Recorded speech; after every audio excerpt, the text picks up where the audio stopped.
It was really serious stuff. The firefights we get in were really hell.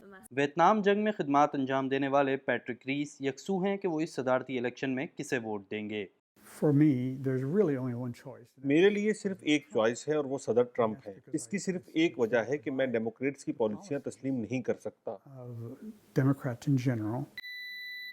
रीस समझते हैं कि साबिक सदर डोनाल्ड ट्रंप जैसे रिपब्लिकन्स ही अमेरिका की मईशत बेहतर कर सकते हैं और उन्हीं के पास बढ़ते हुए कौमी कर्जों का हल है। It's impacting our credit. इससे हमारा क्रेडिट मुतासिर हुआ है। इससे हमारी साख भी मुतासिर हो रही है कि शायद हमारे पास दुनिया को देने के लिए मजीद पैसे नहीं, और इससे हमारे कर्जों में भी इजाफा होता जा रहा है। It's going to continue to increase the debt. गो के वियतनाम वॉर के वेटरन ट्रंप के अंदाज़े गुफ्तगू के मद्दाह नहीं, We're the greatest economy in the history of our country. लेकिन उनका कहना है कि गैर कानूनी तारकीन वतन को रोकने और अनबॉर्न बच्चों को तहफ़्फ़ुज़ देने का मामला हो तो उन्हें नताइज चाहिए। ट्रंप मुबालगा बहुत करते हैं, लेकिन ये उनकी शख्सियत का मसला है। ज़रूरी नहीं ये उनकी पॉलिसी को भी मुतासिर करें।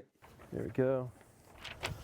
And we are recommending on this issue right here, you vote yes. जो प्लेंसलर अफ़गानिस्तान और इराक़ में जंगें लड़ चुके हैं, ट्रंप के मुशीर रहने वाले अपने साबिक फ़ौजी कमांडर्स की ज़बान से साबिक सदर पर तनकीद सुनने के बाद प्लेंसलर कामला हैरिस की कैंपेन के लिए बतौर रज़ाकार काम कर रहे हैं। ट्रंप के पहले वज़ीर दिफ़ा जिम मैटिस ने 2020 में ट्रंप पर तनकीद की थी कि उनमें कायदाना सलाहियत नहीं। मैटिस ने कहा था कि उन्होंने अपनी ज़िंदगी में पहला ऐसा सदर देखा है जो अमरीकी अवाम को मुत्तहिद करने की कोशिश नहीं करता। मैटिस की राय में अमरीकी ट्रंप के बगैर भी मुत्तहिद हो सकते हैं। मैटिस 2000 की दिहाई में प्लेंसलर के कमांडिंग जनरल रहे थे।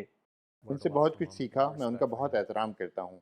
प्लेंसलर ने ट्रंप के साबिक चीफ ऑफ स्टाफ जॉन कैली के साथ भी सर्व किया है, जिन्होंने अक्टूबर में ट्रंप को फाशिस्ट कहा था।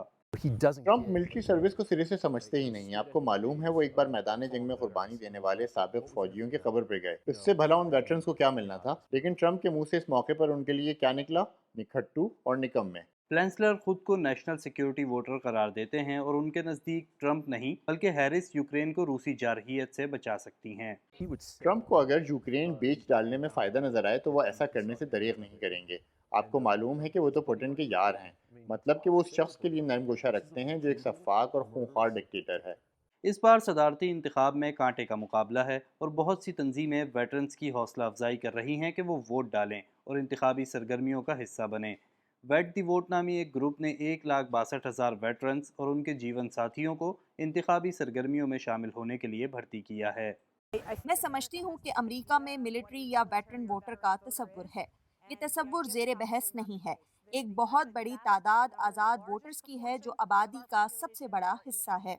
ऐसे ही आज़ाद वेटरन्स में शामिल एक वोटर पैट्रिक रीस के करीब ही रहते हैं। Hey, son. ये हैं अफ़गानिस्तान और इराक जंग के वेटरन और उनके बेटे ट्रेविस रीस। लेकिन इंडिपेंडेंट वोटर होने के बावजूद वो अनडिसाइडेड वोटर नहीं, उन्होंने हैरिस को वोट दिया है। मुझे नहीं मालूम कि मैं अपने इंतखाब पर खुश हूँ भी या नहीं, लेकिन मैंने इसे इस अंदाज में देखा कि इनमें से किसके बारे में ये इम्कान कम है कि वो कोई आइनी बहरान पैदा कर सकता है। साबिक फौजी इन बाप बेटों ने तय किया है कि वो खाने की मेज़ पर सियासी गुफ्तगू नहीं करेंगे। As a family, हमने अपनी फैमिली में ये फैसला किया है कि हम सियासत को अपने रिश्तों में दखलंदाज नहीं होने देंगे। इसका कोई फ़ायदा नहीं, वक्त वैसे ही बहुत कम है। time's too short. कार्ला बैब के साथ Adeel Ahmed, VOA news. Bye guys, we'll see you.